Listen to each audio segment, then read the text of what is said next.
Hey there, people. This is Matt Esquire from Blues Lawyer Confessional with breaking news in the land of all things Gibson. Recently, the Supreme Court finished out its term, issuing a whole slate of controversial opinions that resulted in shocking reversals of fortune for the litigants. And if you thought that unexpected legal turns were limited to the halls of power in Washington, you'd be wrong. Just this week, the Fifth Circuit undid one of the biggest legal cases in musical lawsuit memory, the infamous Gibson versus Dean lawsuit.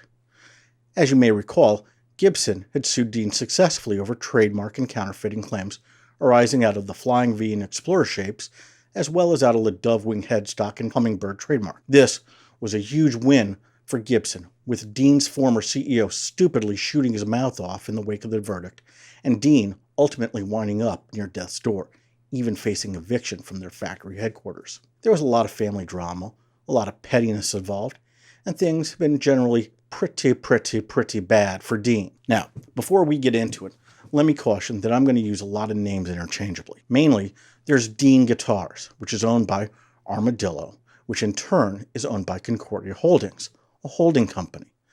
When I talk about Dean Guitars, Armadillo, and Concordia, I'm talking about the exact same people. Well, recently, Ultimate Guitar and Guitar.com both reported out correctly that the Gibson v. Dean case just got reversed. And that is true.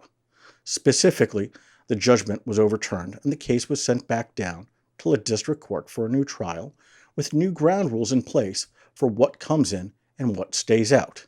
Folks like Phil McKnight over at Know Your Gear have said that this is a complete disaster for Gibson, even going so far as to say that Gibson's going to rack up millions of dollars in new fees because they're going to need to do a new trial.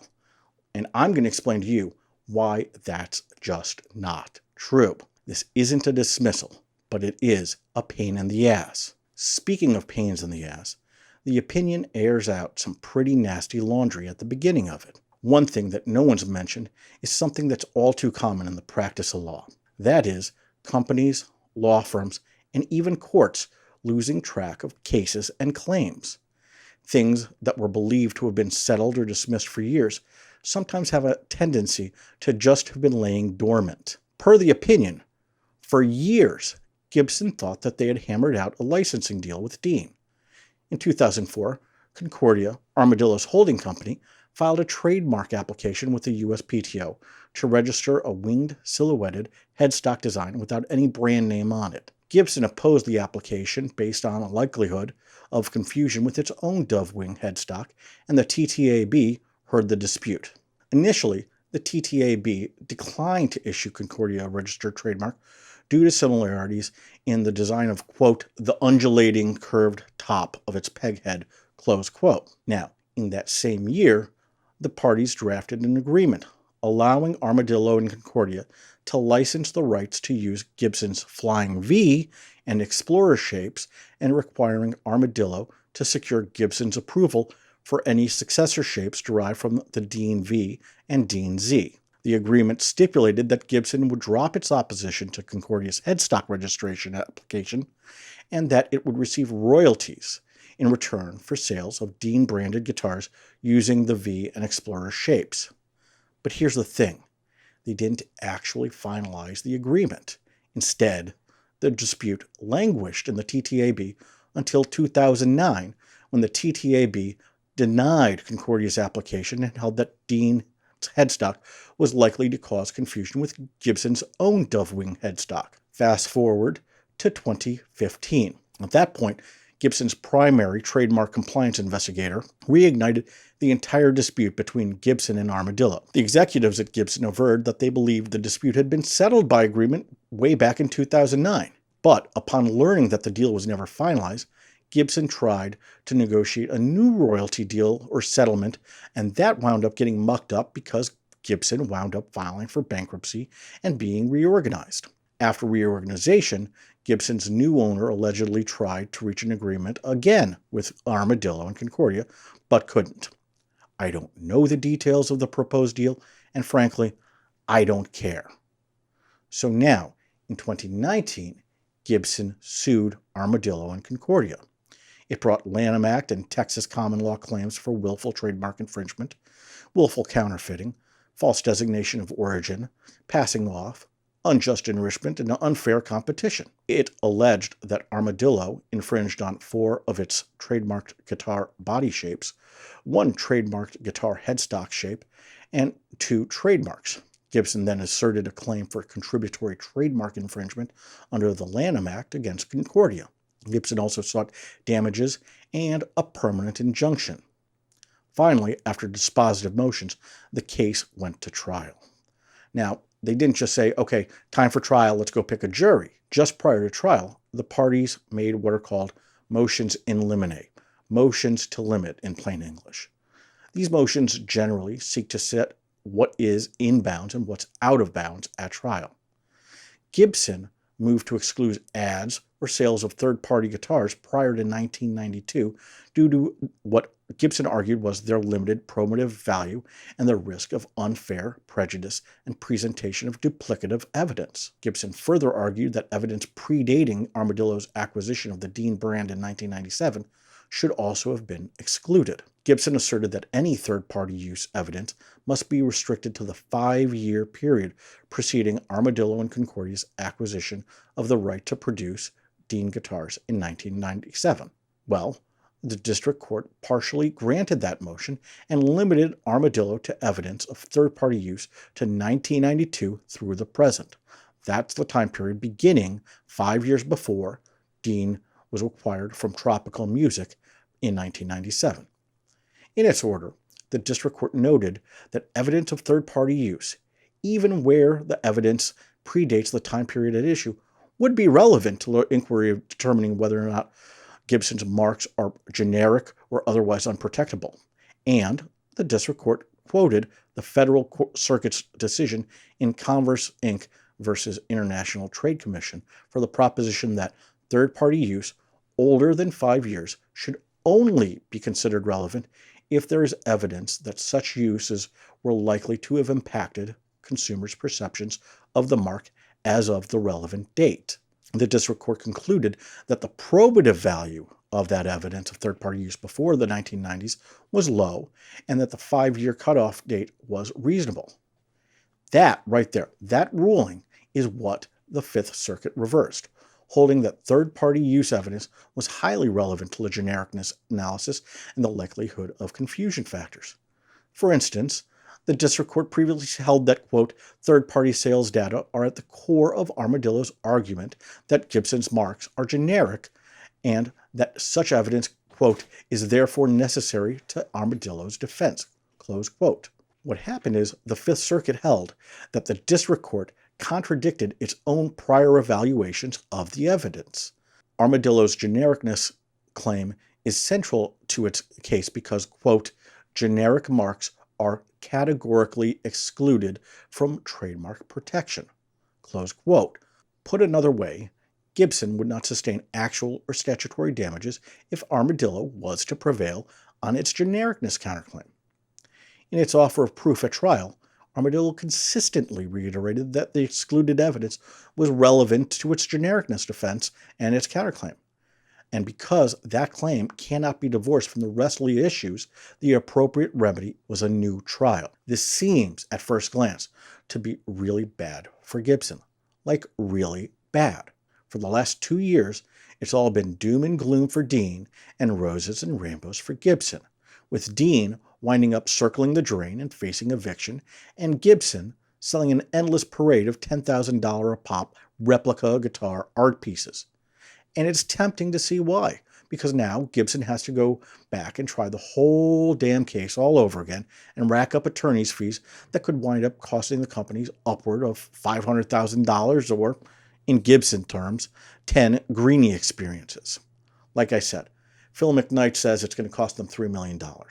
Assuming Phil McKnight's source for the $3 million of court cost is correct, that doesn't mean that Gibson has to shell out another $3 million. When it comes to litigation, most of the fees come from discovery. There's no new discovery here. All there is a new trial. The trial might be 2 days.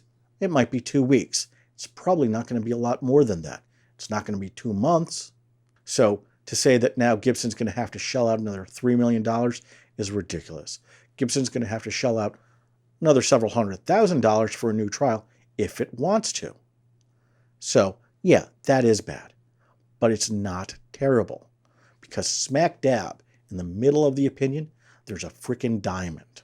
The court's legal discussion starts by noting that, quote, third-party use evidence, or evidence demonstrating an alleged trademark's usage by parties other than the alleged infringer or rights holder, is often relevant to show genericness of a mark, in that they cited to Springboards to Education, Inc. versus Houston Independent School District, which held that, quote, extensive third-party use of a term throughout the market suggests that consumers will not associate the junior mark's use with the senior mark user, close quote. A mark that is generic is not entitled to trademark protection. Listen to that again. Extensive third-party use of a term throughout the market suggests that consumers will not associate the junior mark with the senior mark, and a mark that is generic does not get trademark protection. Possibly worse is in the footnotes. Now, you might wonder, who the hell reads the footnotes? In the law, everyone reads the footnotes, because the footnotes is where the good stuff is. Always, always, always read the footnotes. The opinion cites several cases, such as Malaco Leaf versus Promotion and Motion, holding that decades of unchecked third-party use of product design trade dress for gummy candy fish was relevant to the genericness of the contested mark. Bell South Corp versus White Directory Publishers, determining that 30 years of third-party use of the walking fingers rendered the logo completely unprotectable. Alehouse Management versus Raleigh Alehouse. Trademark should be considered generic if well-known or a common basic shape or design. And finally, Fundamental 2 versus Gemi Industries Corp., which held that trade dress protection has its limits. A trademark that consists of the shape of a product that conforms to a well-established industry custom is generic and hence unprotected. Sound familiar? Well, if it doesn't sound familiar to you, it certainly does sound familiar to Dean's attorney. That's because Dean's attorney is also, wait for it, DiMarzio's attorney. That's right, the same lawyer representing the Dean defendants arguing that the V and the Z shapes are generic is the same lawyer defending DiMarzio's Double Cream and p.a.f. trademarks on the grounds that they are not generic. And when I say the same lawyer, I don't mean the same law firm. I mean the same exact lawyer. There are hundreds of thousands of lawyers in America, and we all move in very, very small circles. This case is a prime example of that, and it's also a prime example of the potential dangers of conflicts of interest and making what's known as bad law. Obviously, this is a great decision for Dean, but now it's also a weapon to be used by Gibson in Gibson's opposition to DiMarzio's recent motion to dismiss Gibson's proposed amended complaint in the TTAB proceeding, because that's at the heart of the claim right there.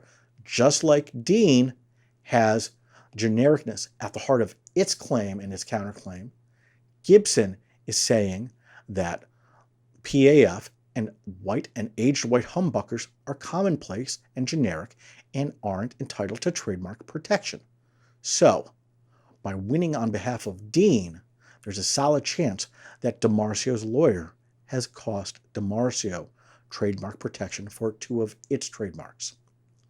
Look, you can't squeeze blood from a turnip. Nobody knows that quite like a debt collection and bankruptcy attorney such as myself. And Dean certainly is pretty turnip-like right now. They don't have a whole hell of a lot of money, maybe not even enough to cover Gibson's attorney's fees or even attorney's fees for themselves for a new trial. So what happens? Let's say Gibson loses its paper judgment like it just did. They lost it against a flat-broke defendant. And then Gibson can take that opinion and use it to invalidate DiMarzio's trademark protection for p.a.f. and Double Cream humbuckers, saving Gibson money in licensing fees to DiMarzio when Gibson invariably starts selling yardbuckers at $500 a pair, because you know that's coming. Is it good for Gibson or is it bad? Is it bad for DiMarzio? Is it good for boutique winers? Let us know what you think of this development in the comments below.